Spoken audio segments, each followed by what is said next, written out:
You've tuned in to the Mac City Morning Show. I am your host, Elliot Pierre. We're going to start today's episode off the same way we start every episode off, with a moment of gratitude. I know you could be doing a million other things with your time, and the fact that you spend it with us truly does mean the world to me. So thank you. On that note, Tanner, hit him with the intro.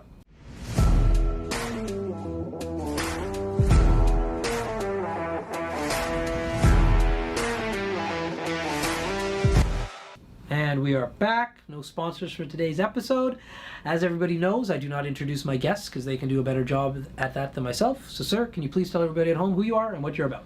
All right, so I am Jay Duffett. God, I can have many titles here now. So I am a teacher at École McTavish, where I teach grade 11 and 12 chemistry.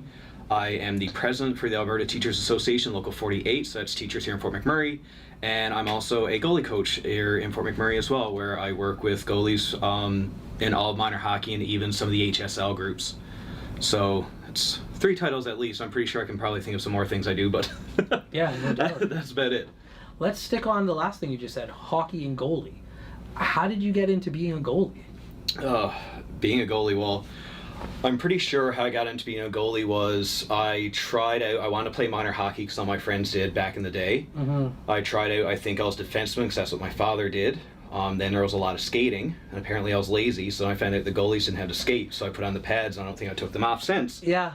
That's how I got into it. Yeah. But then afterwards, when I started playing a lot more, I realized, okay, it's actually a lot harder. The up and down is a lot harder than actually skating, but by then, I've already loved it, fell in love with it, so I just kind of kept playing ever since. Neat. It's a position that most people have no need, want, or ever would like to try out.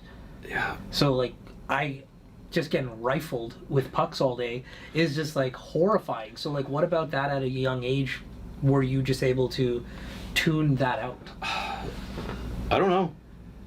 I always kind of like the challenge. Yes, I remember being young and, getting a few pucks to the knees. Yeah. And then not wanting to go down and butterfly. Yeah. But yeah, you just have, when I was a kid, just have a good cry, and next thing you know, you're back at it again. But yeah, even with some of the stingers that you get, it's always a little more of a satisfaction, I think, of stopping the real skilled players that think they can score. And then, you just stop them. You're like, nope, not today. So, I don't know, it's kind of a weird satisfaction. And then I didn't mind as well, it is kind of a little lonelier position as well. Yeah. Which also I didn't mind. I kind of liked having that little bit of, just being by myself, just challenging myself to, stop as much as I could. I don't know, it was just kind of a position that I just really gravitated towards. And even now, I still play out. Mm-hmm. I kind of do both, but I still am playing net the most. Interesting. So, a component of it, like you said, it is lonely. So what's the camaraderie like on a team when you don't have that, you're not switching lines, you're not communicating on the day or in the moment, you're there. What's the camaraderie like for a goalie? You still kind of have it. I always find, every team that I played on, me and my other goalie partner are always best friends. Even right now, I can probably go back and talk to some of, different teams I played for and some of the goalies that were there. We've always just kind of had a little bit more of a connection. Yeah. I don't know if every goalie's like that, but I feel like, you kind of need to have something wrong to willingly stop slap shots going at, 80, 90, 100 kilometers an hour. Yeah. All-American Swayman. Yeah, exactly. That kind of connection. Yeah, and even Fleury and a lot of his goalie partners too, right? So, yeah, you kind of get this little camaraderie, and you still mesh with the team well. But yeah, it's definitely a little different. When you get players that are on the same line and they're on the bench together, they definitely have a little more. Goalies are a little bit different, but yeah, I think you talk to anyone whenever there is that little bit of a. I guess people say you're a goalie's oh, okay. Right? It's you must be the weird one type thing, and I hear that every single time. It's oh, you're a goalie, you must be weird. It's yeah, kind of. Yeah, a little bit. Yeah. But yeah, you kind of need to have that little bit of a, you need to kind of enjoy just being a little more isolated and, just challenging yourself. Mm-hmm. Yeah, because so many team sports are that team. So you're on a team, but when they're on the offensive, they're nowhere near you. Yeah, you're still shouting stuff at them. Yeah. Interesting. Yeah, it's just always been a position that I've looked at and been like, wow, you have a team, but you're like tennis. You're there by yourself in that, and like there's nobody helping you in regards to when that thing is coming flying. It's just your People natural helping ability. you? Defense get in front of the puck all the Yeah, I guess so. Yeah, fair enough. Sometimes they can make it worse. Yeah. So how did you then transition from being a goalie playing that into like the coaching aspect that you find yourself in now? So I was playing hockey in Nova Scotia. I was playing junior B for the Windsor Royals, and I was approached by someone who owned a franchise called Gold in the Net. So this was, I'm pretty sure it's still one of the only franchises that coaches goalies that's actually international. Okay. So we have a franchise here in Alberta. There's one in BC. That's where the founder was. So one of the guys who worked at the rink bought the Nova Scotia franchise and asked me to come out to some of his clinics to help out, just being the local goalie. And yeah, I think I was 18 at the time then. Okay. And I just fell in love with it. So just started off at clinics. He did a summer camp that year, so I flew back to Nova Scotia to help him with the summer camp. And then when I was 19, the owner of the Ontario franchise, Matt Sparabo, needed help with his because he had more things but not enough goalie coaches. So the Nova Scotian goalie coaches went up. And it's like I've been with that program, God, I probably 9-10 years. Okay. Because that's where I was first. Like I did my education degree in Ontario because that was the whole point, was to stay in Ontario coaching and also still work with Gold in the Net. But Ontario was going through, they had way too many teachers at that time. They were cutting their sub list, they weren't hiring, so I had to go elsewhere, signed up in Nunavut, and then eventually at Fort Mac. Nunavut? Yeah. How long were you there for? I was only there for a year. Okay. I was very fortunate that normally they sign people for like 2-3 year contracts. For some reason I picked up a 1-year contract. Yeah. So I went up to a small town called Pegnertung, Nunavut, in Baffin Island, where I taught my first year there doing grade 10 math and science. Okay. So that was an interesting experience. And what class sizes are we talking about? On the roster, there was like in the 20s, but on day-to-day, you're getting 10, 12 students. Yeah. Yeah. Completely different. Yeah. Wow. And so when you're up there, daytime, nighttime, so depending on the year, you saw all black or all sun? In the winter, so we were, I think, 20 kilometers south of the Arctic Circle. So we weren't right up there where we get perpetual darkness. Yeah. But we were kind of in this little fjord, so the sun would come up, but not in the winter, so it would come up but not enough to peek over the mountains. So you get a little bit of daylight and then it'll just go back again. So I just remember in late February, the only reason I remember that is like we never even had school that day. We went out on basically the water, and it was ice then, of course. Yeah. And we had a little celebration. It was like Welcome Back the Sun celebration, where we went out, had a campfire, and like basically all the students, all the teachers right there, just kind of, day and events so it was like the first day the sun actually made its way up fully over the mountains. Yeah. Cool. What an experience that you got. Yeah. Not a lot of people. I have a few friends who've went up to the Northwest Territories. I'd love to go one of these days, because it's not something that a lot of individuals have the opportunity to do. No. And because it's so costly. Yeah. And like, why would you? Like, it's not like I got family up there that I can go visit, Yeah. But listen, Tanner tapped his phone. That means he's ready with his questions for the Max City Minute. So Tanner, hit him with the Max City Minute. All right, question number 1 for you. What do you think is the best save in goalie history? Oh, so I might be a little biased with this one, because one of my all-time favorites was Martin Brodeur growing up. Legend. And he's had so many. The funny thing is, and I'm thinking about Brodeur, and I can't even think of like the best save he's made. What's going through my mind right now is the time he went to go out and play the puck in the playoffs, dropped a stick, hit a stick, and went in the net. I'm thinking it was the biggest screw up. Yeah. For some reason, that's where my mind went to with Brodeur. He's the most winning and the most losing goalie of all time. So I know. Well, when you played like almost 95% of all your games, like I would have hated to be a backup goalie for him. There was none. Schneider, and he got traded. Yeah. Question number 2. If you could pick one meal you could eat every day, what would you pick? Oh, that's a tough one, because I absolutely love food. All right, one meal I can eat every day. That's a hard one. I feel like definitely probably something, you know what, I'll have to go with sushi. I know that's a very broad topic. No, broad is good. You need broad. But definitely like just normally like sashimi and stuff like that, I can eat that all day and never get sick of it. Question number 3. If you could take one shot from any player, who would you choose? One shot. I would regret this, but I would love to face a slap shot from Bouchard. Do you think you could stop it? Hell no. Yeah. And if it hit me, it would hurt, but I think just it's that little bit of just to kind of see firsthand on how hard his shot is. I would love to be there. Like years ago, I had I don't know, you guys probably won't remember Michael Ryder. So he played for the Habs for a little bit, and then he played for Boston as well. So he was in the NHL for a little bit. During one of the lockouts, we had a Christmas tournament back in Bonavista, Newfoundland, and he was one of the ones that was out playing as like a little friendly skate.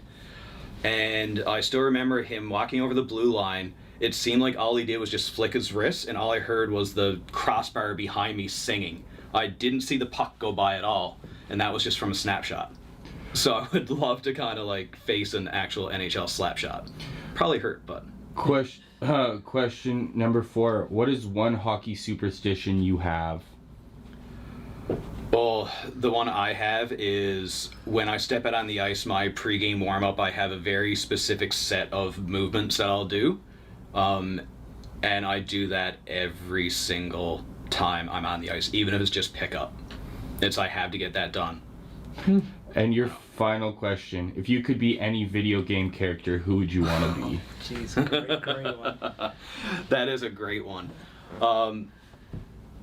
This is where my old school and my love for the Mega Man games probably put me out with that one. Being the Blue Bomber himself would be pretty cool. Those have been your 5 questions. That's awesome. What system are you playing that on? I grew up with that on a regular Nintendo. Regular Nintendo or Super Nintendo? No, regular. Like my Nice. one of the first games I ever got for that system might have been Mega Man 3. My parents got for me. I don't even think they knew it, but it's like even now that's probably one of my favorite games of all time. Yeah, that's cool. Yeah, Mega Man was a good franchise. Even the cartoon series, pretty good. The newer one I've been watching, like when I say new, within the last like 10 years. Yeah. It's just not the same. But the video games, especially when you go back on the older ones, stellar. Yeah, I know. I'm a kid. But you teach children, young adults. So from playing hockey, now you're here in Fort McMurray after your time up north. You've been here for a while now.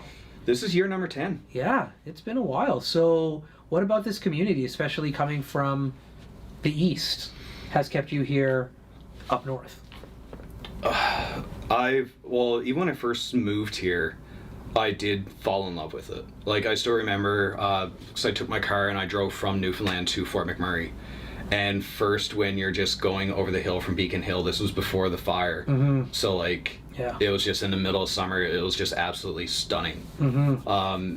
And then even just a lot of things, like I started playing hockey and, you know, everything else. And a lot of the teacher friends I made here were great. Like we used to play ball hockey on the weekdays or weekends, stuff like that. And then even playing hockey myself, the outdoor activities are great. The trails, like one of the first things I did was also buy a bike because the trailing system here was absolutely amazing. Mm-hmm. So I love kind of the outdoors aspect of it. Yeah. And not too fussed about the minus 40. Yeah. But no, it's the community itself, like just the work and everything outside has actually been a treat. Mm-hmm. Now, have you always taught at the high school level of math and science? That's what you teach? My first year, I got hired on as a Science 10 teacher for Holy Trinity. And after a month in, the chemistry teacher left and went to Calgary. And I stepped in October as basically the Chem 20, Chem 30 teacher. So grade 11 and grade 12. Okay. And I held that position at Trinity ever since. Like I've kind of picked up a few other courses like Science 10, Science 20, Science 30, physics every once in a while, but it's been 90% chemistry ever since. Yeah. And then you wrapped into coaching on an already busy diploma course. Yeah, well, I love it. I like right now, even though I am still only teaching part-time, just because with my other role as the president for the Alberta Teachers Association just here out of Fort McMurray, I still love that grade 12 diploma course the best. Yeah. Yeah. Why? What about it? I didn't like it when I had to prepare for it. I think it's almost like the same reason why I love coaching as well. I just love trying to push kids, right? Help them reach their potential, and Chem 30 is such a challenging course. So to get them to the point where, especially where it's a standardized test, like standardized tests aren't really the way to go, but at the end of the day, they're still there. But just when you're done and you know that they're ready, you've done everything that you can and they're ready. And then of course sometimes when they come out, like the last one, I had some students come out and say that, oh, that was easy. I'm like, it's good. Like, I don't know, it's that little bit of extra stress. Yeah. I always like just kind of performing under pressure, I guess. Yeah. So I like the added stress of the diploma course. Okay, no, that's really interesting, because like it is stressful. I have no doubt, like I know from a child standpoint or young adult, it's stressful. But then from a teacher's aspect, you're just like, man, I hope these kids did well. I hope I did all I could to prepare you. So like, as an individual, I'm just dealing with one stress. As the teacher, you're dealing with that whole classroom, potentially even more than one class of people going in to write that. So it's interesting to hear you like enjoy that component. I do. And then even, I'm getting the kids, for the most part, grade 11 and 12, they're already starting to think about what they're doing next year. So I really like to, of even some kids, if they never really, you don't really understand chemistry a lot when you're younger.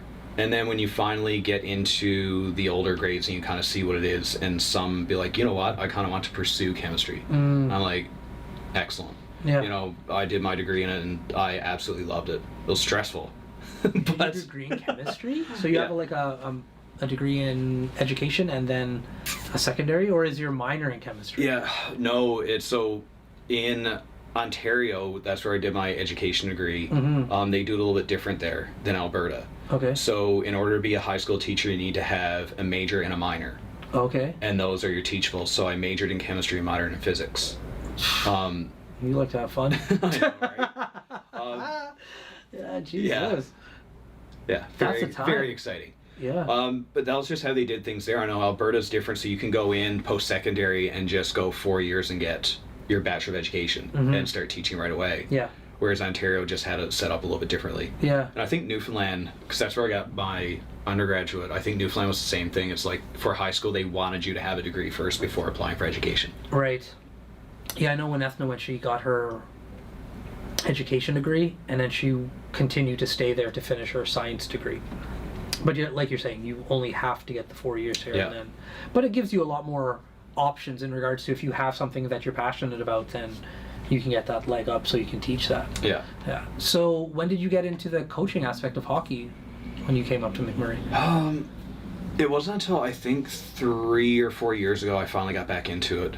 My first few years, my first year was, 2015 when I got here.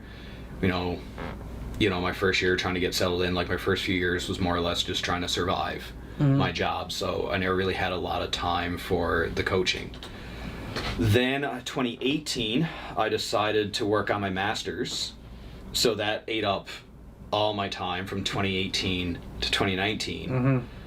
So then, we know what happened in 2019, 2020. So pandemic put a halt on everything like that, and it was after the pandemic and stuff it started opening up again. I don't know why I thought I had free time, but I was like, I really want to get back into coaching. So just took me a while, but I had a few little roadblocks here and there that kind of stopped me from getting back into it soon. Yeah, and you like it? Oh, I love it. Like right now, I'm probably going to be leaving after this, and I'm on the ice. I think on two sessions tonight, so 2 different teams. Wow. Yeah. And so when you're coaching these up-and-coming goalies in particular, like are there certain attributes that you're finding that you're like, oh yeah, this guy will probably do a little bit better, or?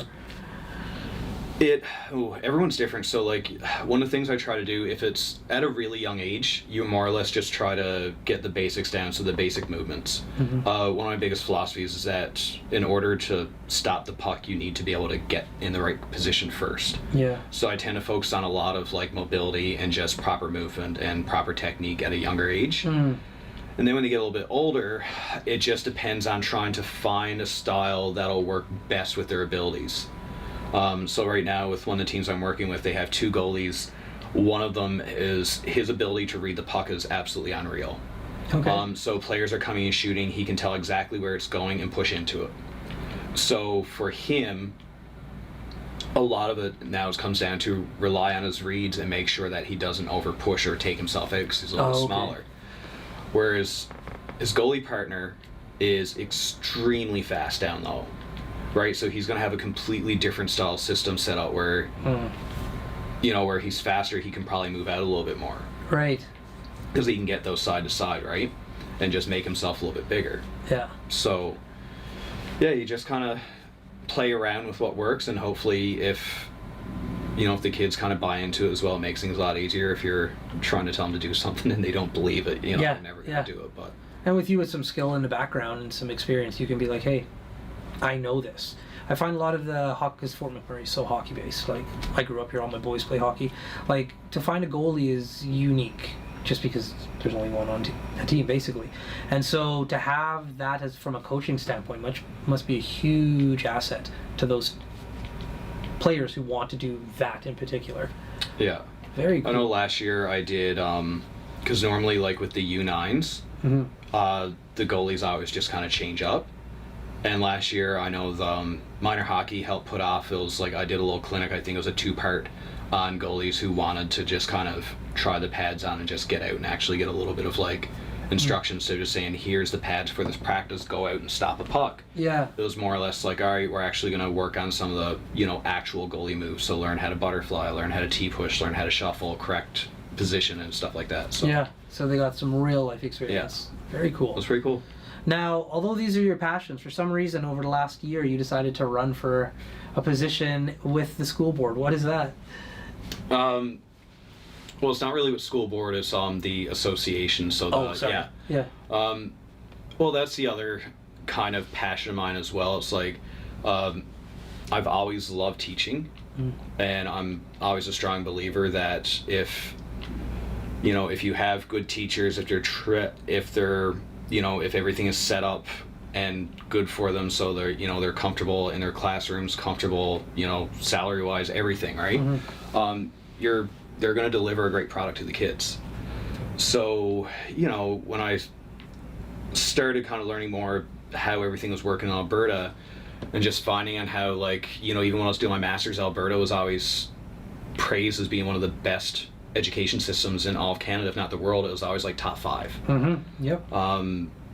But we're starting to see that kind of decrease, right? So that little bit of advocacy, I think, just kind of drove me to kind of pull more forward, just trying to get Alberta back to being on top. And like, you have to start somewhere. So I was always kind of in that, union role type thing. So I was vice president. I was the chair for the teacher welfare committee, which kind of monitors all collective agreement stuff. So when the position for president opened up, I decided to put my name forward and just try to advocate for the teachers of Fort McMurray first and foremost, but then also advocate for education. Yeah.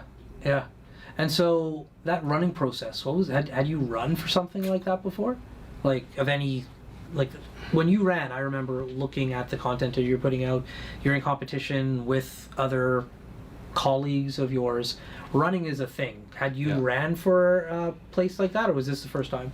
It was kind of the first one where I think I had to rely on the vote of all of the teachers. When I applied for the role of vice president years ago for the Catholic division, that spot opened up, so we only hold 2-year terms. So someone dropped out after a year, so we just kind of had a vote amongst the executive to just fill that position for a year, and then regular vote. And then I think I've just been affirmed the year after that, so there was no real votes. I didn't have to campaign. Yeah. Then when I dropped that, ran for teacher welfare chair. That was just voted on by the committee. So we kind of gave our speech to the committee, and they voted right there. Right. But this year, myself and another colleague, there were 2 positions open for president, so we had to kind of campaign a little bit, do up a video, go talk to our council school representatives and, do up a blurb to put on the website. And there was, a bunch of different things, and talk to teachers and, just try to get your face and your name out there so they know who you are, and, then hopefully if they would vote. Yeah. Right? So. And then you got it. Yeah, luckily I did. And so now that you're in the position, how are you feeling about it? Like you said, you've spent time in the arena already with those individuals as vice and doing other things. When you actually were put into the head position, was it what you thought it was, or did it come with a whole bunch of new aspects that you're like, what the heck? I kind of knew. Yeah. Because the former president and myself, I thought, we're really good friends. So, just with talking with her, I kind of knew, the role that she had, type thing. So I kind of had a good idea what it would be. Yeah. But jumping in first off was a little bit challenging because as soon as we started in September as well, right away we had, our EAs, so the QP position started getting tangly in September. Mm-hmm. So there was a lot of nuances there. We do a big professional development day that's always the last bit of October. So then I had to jump in as like confirming all of our speakers, confirming locations. So those like September, October was, the fact that I don't have gray hair right now is I think amazing. I got all yours for you.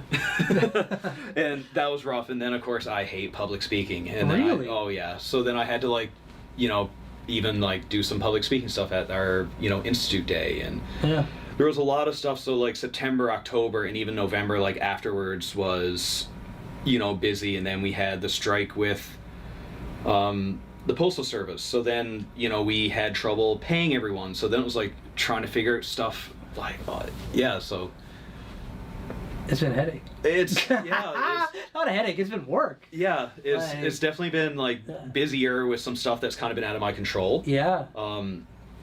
And but right now it's like even doing something like this, right? It kind of came up, but any chance I can get out and talk about either hockey or talk about education, I'm going to take the opportunity to do so. No doubt. Right? No, it's interesting. I love talking to people after they have won a position. Like we've been fortunate enough, like we interview like politicians before they run for council, or we interviewed one guy who's running for prime minister. You wouldn't know. What? Because you wouldn't know. That's right. I lost. I lost. So it's one of those things like I had never ran for anything in my life. And so the process itself was very unique. And if you win or lose, you have to feel a way after it's been all said and done. So it's really been interesting for me to talk to individuals who have been able to find themselves in the positions and then being like, well, what did you think? And then what do you see? And it's completely different. So it's really interesting. Even the politicking side as well, like there's once this year I know I met up with our MLA Tanny Yao. We had a little conversation about just the same thing, education, meeting with some of the board chairs, talking with them over things. So a little bit of politicking that I never thought I'd ever do, but no doubt. Here we are into it. And even right now, so we have our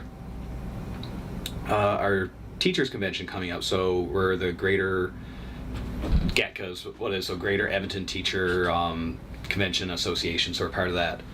And myself and the local presidents for Edmonton are planning on doing a rally at the legislature. Oh, neat. To promote public education. Okay. So. End of February. Yeah. I'll be dropping my wife down, so there's a high likelihood I'll swing by and check that out. Yeah, we should have, we're working on the posters and kind of stuff like that. We're finalizing everything, but, we are hoping to have a huge turnout of teachers there. Because like I say, we want to get Alberta education back to being number one. There we go. Very cool. Very cool. Well, listen, Tanner tapped his watch. That means we are out of time. But before we cut you loose today, everybody gets a shameless shout out or plug. So you have the mic, the camera, the lights. Have fun. Oh, I think I just kind of did my plug right there. So not only just a rally, but just in education in general. We are definitely looking for support on that front. Alberta is the least funded in all of Canada when you look at per student population. It's just not sustainable to have the lowest funded education system and still be the best, right? It's that if we are the best, it's coming on the backs of teachers, and eventually their backs will break, burnout will happen. So part of maintaining our, I like to say this Alberta superiority in education is that we need it properly funded. So that's, I guess, my shameless plug right there is you know, everyone out there should be fighting for properly funded education. There we go. Awesome. Well, Fort McMurray with Buffalo, the rest of the world. That's been another episode of the Mac City Morning Show. From the bottom of my heart, thanks for tuning in. Hope everybody at home is having a great day, and we'll see you tomorrow. Peace. I said this. That's another Mac City Morning Show done. It's so ballistic!